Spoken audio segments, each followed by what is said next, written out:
Bonjour, je suis Jérôme, fondateur de City des Golf. Bonjour, Thomas, le pro de l'Eco-Golf Ariège-Pyrénées. Alors aujourd'hui on se retrouve dans une zone d'attaque de green, on est à peu près à 60 mètres du drapeau, 70 ? Ouais. 70, alors 70 mètres du drapeau. Et avec Thomas on se faisait une réflexion qui était que très souvent on voit que les pros ils arrivent à être super précis dans leurs approches de green.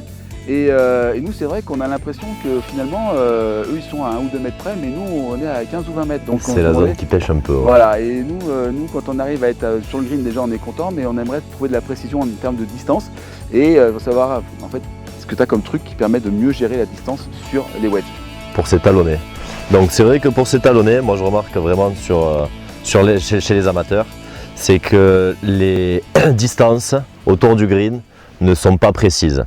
C'est-à-dire qu'une personne est capable de me faire 2 swings identiques avec 2 vitesses de swing identiques pour faire 2 distances totalement différentes.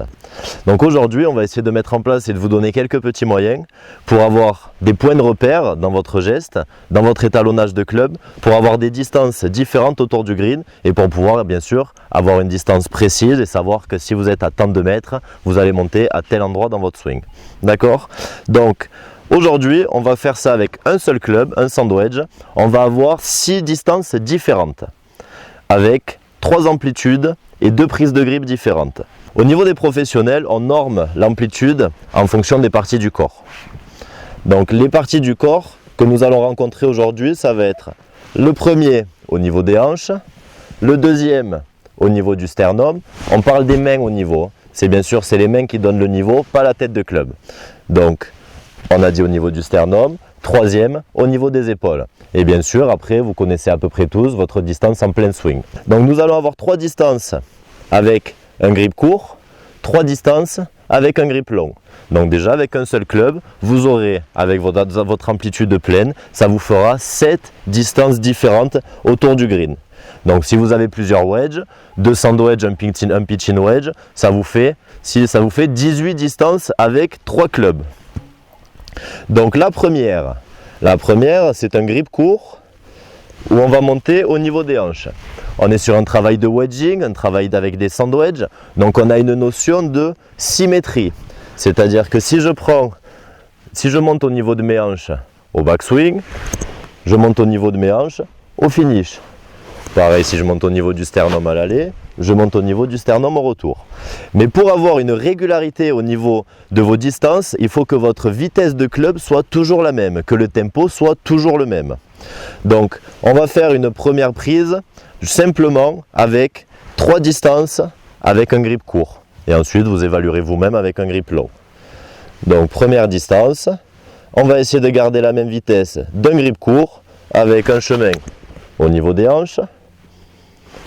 Donc moi pour ma part, je serai à une distance autour de 25-30 mètres, plus près des 30 que des 25. Toujours un grip court, on va monter au niveau du sternum et finir au niveau du sternum.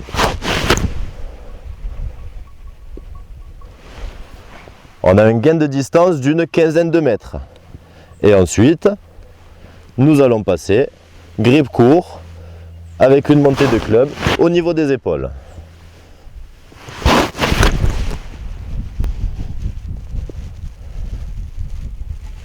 Un gain de distance un peu moins important du sternum aux épaules que des hanches au sternum, mais ça vous fait donc 3 distances. Et ensuite, bien sûr, je vais vous montrer le plein swing en grip court qui vous fait votre 4e distance. Voilà, donc vous avez 4 distances en grip court et ensuite vous évaluerez vous-même pour vraiment vérifier au practice les distances que vous faites avec chaque amplitude. Et puis ensuite, une fois que vous aurez vérifié vos 4 amplitudes grip court, vous aurez vos 4 amplitudes grip long. Toujours hanche, sternum, hanche, épaule et plein swing. Donc il y a ça en grip long, en grip court. Et évidemment, il y a un grip moyen aussi, pour ceux qui ont besoin d'encore plus de précision. Voilà. Il vaut mieux commencer par avoir quelque chose de simple avec déjà 2 distances. Déjà 2 distances de grip pour avoir 8 amplitudes. Voilà, c'est déjà... Et pour ceux qui recherchent encore plus de précision, il y a le 3e grip qui est le grip normal, grip court, grip normal, grip long. Alors ça veut dire aussi qu'il faut être capable de maîtriser son grip.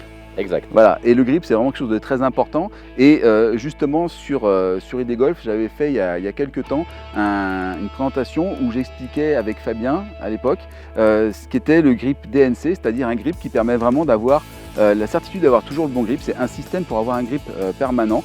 Et vous pouvez le télécharger en cliquant sur le lien que j'ai mis dans la description, juste en dessous. Voilà. Ça vous permettra d'être sûr d'avoir un bon grip en termes de distance et donc de pouvoir savoir si vous avez un grip court, un grip long, parce que un grip court, grip long c'est bien, mais quand on ne sait pas si on a le bon grip, ça ne sert pas à grand chose. Là vous avez un vrai système qui vous permet d'avoir toujours le même grip systématiquement, et donc à ce moment-là vous pouvez rallonger ou raccourcir votre grip à la demande et avoir encore plus de précision. Évidemment, si cette vidéo vous a plu, vous laissez un pouce en l'air, ça permettra à YouTube de la diffuser auprès de plus de monde. Comme je vous l'ai dit en début de vidéo, pensez à vous abonner et activer la cloche pour recevoir les notifications quand on fera les prochaines vidéos avec Thomas. Évidemment aussi, si vous avez des questions, si vous avez des commentaires sur cette vidéo, si vous avez des sujets que vous voulez qu'on aborde dans des prochaines vidéos, vous la laissez simplement dans la section commentaires en dessous. Et si vous voulez prévenir des amis à vous qu'il y a cette vidéo qui est sortie, ou si vous pensez que ça peut les aider dans leur jeu, vous la partagez sur les réseaux sociaux ou même par email. Ça leur permettra d'être informés de ce qu'on dit dans cette vidéo. Voilà. Donc le lien pour accéder à ce grip DNC, il est dans la description, et nous on vous dit à très bientôt sur la chaîne ID Golf. À bientôt, au revoir.